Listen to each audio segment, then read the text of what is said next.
Have you ever wondered what secrets lie sealed beneath the stone floors of ancient cathedrals? What becomes of royalty when time, not enemies, becomes the final conqueror? Imagine the chill of a hidden chamber deep beneath Westminster Abbey, where a lead-lined coffin waits, its contents packed with spices meant to mask a smell no human should endure. This is the chilling, fascinating, and unforgettable story of Queen Elizabeth I. Not in life, but in death, of how a monarch's greatest victory over foes could not protect her from the one battle she could never win.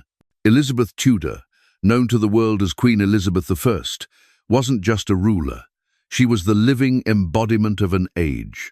Born in 1533 to a kingdom still reeling from civil war, she ascended the throne in 1558 and for 44 years steered England through rebellion, religious conflict, and every threat Europe could hurl her way, most famously in 1588, when her navy of just over 60 ships defeated Philip II of Spain's armada of more than 130 vessels. A polyglot fluent in 6 languages and a passionate patron of Shakespeare, Marlowe, and Raleigh, she transformed her realm into the English golden age of exploration, literature, and maritime trade via treaties such as Nonsuch 1585 and Beaulieu 1559. As she declared, "I know I have the body of a weak and feeble woman, but I have the heart and stomach of a king," and history proved her right. Yet even Gloriana, whose power made Europe tremble, could not escape her greatest fear: the fate of her body after death. How could a monarch who outwitted armies and outlasted emperors bow before the inexorable rule of time? But her unrivaled victories offered no protection against the brutal rite of 16th-century embalming. Behind the painted face and elaborate gowns was a woman deeply haunted by mortality. From the moment she survived Wyatt's rebellion in 1554 to the revelation of the Babington plot in 1586, Elizabeth spent her reign with death at her shoulder, relocating her court more than 30 times and sleeping fitfully each night, listening for suspicious footsteps beyond her chamber door. She confessed in private correspondence, "I have ever had my life in my hands, for death is nearly always at my elbow." And who could blame her? Even her closest kin, her cousin, Mary Queen of Scots, became a deadly rival, tried for treason and beheaded in 1587 by Elizabeth's own decree. That choice, made behind closed doors, weighed on her until her final days.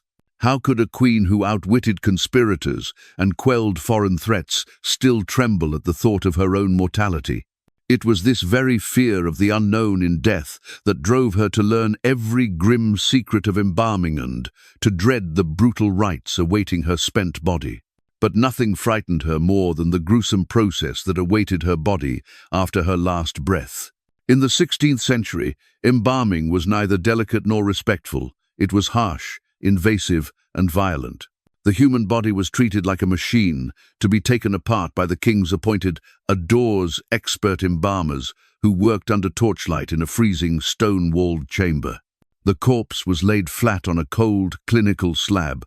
Long, razor-sharp blades sliced through muscle and sinew, and the organs, the heart that had carried a kingdom's hopes, the liver, lungs, stomach, and intestines were extracted one by one with gloved hands.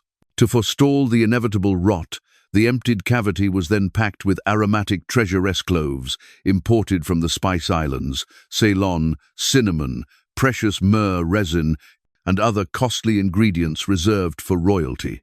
These pungent fillings were not gestures of honor or piety, but desperate bulwarks against the horrific stench of decay that threatened to turn her funeral into a public calamity. Even the sight of those embalmers at work, their faces half hidden by leather masks, would have haunted her final waking moments. In her final hours, Elizabeth pleaded with her physicians and her courtiers to spare her body from the butcher's knife, to let her rest before God whole and undefiled. She envisioned herself laid to rest, clothed in her finest robes, her hair unbound, her face unveiled, an image of sovereign dignity sustained even in death. Yet on the 24th of March, 1603, that last breath escaped her, and with it vanished every privilege that had shielded her from harm. The great oak doors of Whitehall closed on her reign, and the court's hushed corridors fell still, bereft of the sovereign's steady step. Within hours, the once invincible Virgin Queen became subject to the same mortal rites as any commoner, her body entrusted to embalmers whose blades would know no mercy. Even as mourners draped black crape across the palace and prayers echoed through candlelit chapels, Elizabeth's deepest wish to confront eternity, untouched, faded into the relentless tide of royal duty and funeral protocol. Bound by duty and grim practicality, her physicians and surgeons set aside any hesitation and did what protocol demanded. In the flickering torchlight of the embalming chamber, they carefully laid her on a marble slab, chilled by the draughty crypt air. With steady hands and solemn faces, they opened her chestchi, who had once held the hopes of a nation, removed each organ, from the heart that had beaten through rebellions to the stomach that had weathered state banquets. Into the hollow cavity they pressed handfuls of aromatic treasure-esque cloves that once perfumed royal banquets, Ceylon cinnamon prized by spice traders, and resinous myrrh fit for an empress, packing them so tightly that not a single gust of air could escape. These measures were born not of reverence but of necessity, a desperate bid to forestall the build-up of gases that threatened to turn her lead-lined coffin into a grotesque bomb. History offered a grim warning. Other royal funerals had ended in unspeakable horror when coffins split open and decomposing remains spilled into the cathedral aisles, and this embalmer would not allow England's last Tudor to share that fate. Once embalming was complete, Elizabeth's body was swathed in sumptuous crimson velvetets piled deep and lustrous painstakingly embroidered with gilded Tudor roses, each petal a silent testament to a dynasty on the brink of extinction. Skilled artisans affixed jeweled clasps to her shroud, their cold metal catchpoints glinting like tears in the torchlight. The lead-lined coffin, its weight nearly a ton, was fitted with iron reinforcements to withstand any pressure from within, a grim reminder that even in death, her person demanded the utmost security. As the lid was lowered with a dull, mournful thud, the hush in the chapel deepened into reverent awe. Priests in sable robes intoned funeral rites that echoed off vaulted ceilings, while courtiers in deep mourning black formed a solemn guard of honor. Outside, the sky had turned slate gray, as if heaven itself mourned the passing of its greatest earthly champion. Thus began the final odyssey of England's last Tudor monarch, an opulent yet somber procession that would carry her through narrow London streets and down the winding Thames, each measured step marking the end of an era and the beginning of a legend shrouded in velvet, lead, and silent grief. The royal barge glided down the Thames through slate-grey waters, and beneath a canopy of overcast skies, its lanterns flickering like ghostly sentinels. Along the riverbanks, a hushed multitude stood shoulder to shoulder, their breath held in collective reverence and dread. The funeral canopy above Elizabeth bore the royal colours, yet in that solemn beauty lurked a macabre secret. Those nearest the barge murmured of a clinging, sickly, sweet scent that seeped from the coffin's seams, a perfume of rot barely contained by the heavy lead casing.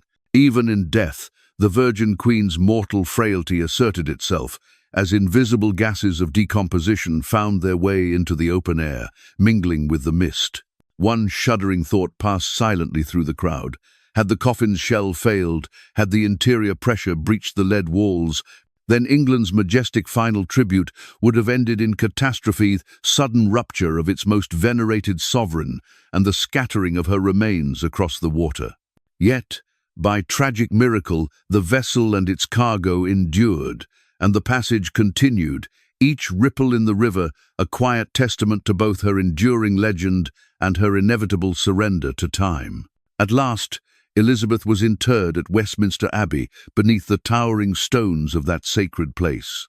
Her tomb, magnificent and peaceful, conceals the chilling reality that even the greatest rulers cannot escape the final conqueror.